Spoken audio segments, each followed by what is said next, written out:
I think we may have just witnessed one of the most embarrassing leaked group chats of all time, because it freaking belongs to the Vice President of the United States and his top officials. And they were chopping it up about bombing another country and talking shit about Europe. I know, this sounds too insane to be real, but somehow it is. And what's crazier is how this group chat leaked in the first place. So according to reports, on March the 11th, so 3 weeks ago, the Atlantic editor-in-chief Jeffrey Goldberg was accidentally added to a group chat on Signal. Now, firstly, the Pentagon themselves say that platforms like Signal shouldn't be used as a classified communication channel in the first place. And secondly, the fact that they had a random number in the group for that long is wild. Anyway, journalist Jeff immediately thinks this is a prank, right? There is no way he's in a group chat with JD Vance, the Secretary of Defense, Pete Hegseth, Susie Wiles, the Chief of Staff, Michael Waltz, Trump's National Security Advisor, and a bunch of others. So to start off with, Jeff doesn't think too much about it, until they start talking about plans to carry out airstrikes on Yemen. You see, for context, after the Israel and Gaza ceasefire broke down recently, the Houthis started attacking ships traveling along the Bab al-Mandab Strait again. The Signal group chat was the Trump administration's response to this matter. And according to the leaked messages, several of the members were pissed about having to be the ones to save European trade. They said things like only 3% of the US trade runs through there, while 40% of European trade does. JD Vance, of course, jumped in on this topic and said, "I just hate bailing Europe out again." To which the Secretary of Defense replied, "I fully share your loathing of European freeloading.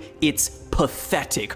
All caps. Bro, imagine Europe reading this right now. Now, eventually in the chat, they came to the conclusion by saying, the US military are the only ones on the planet that can do this, so they probably should carry out a response. And keep in mind, this is all while Jeff the journalist is sat there reading these plans in a parking lot of a supermarket. He still believes this has gotta be fake, but the messages that he read included the precise information about weapons packages, targets, and timings. So he decides to go check Twitter at the time detailed that they were supposed to carry out these strikes, and sure enough, it was freaking real. Bro, dropping a fire emoji and a fist bump after carrying out airstrikes on another country is insane. And what's crazier is apparently we're only seeing a portion of what they spoke about in this chat. Because Jeff said that if he leaked all of it and it got into the hands of a foreign adversary, he said it could harm the American military and intelligence personnel. When asked about all of this at the White House today, President Trump denied knowing anything about the incident. Honestly, one of the craziest stories of the year so far.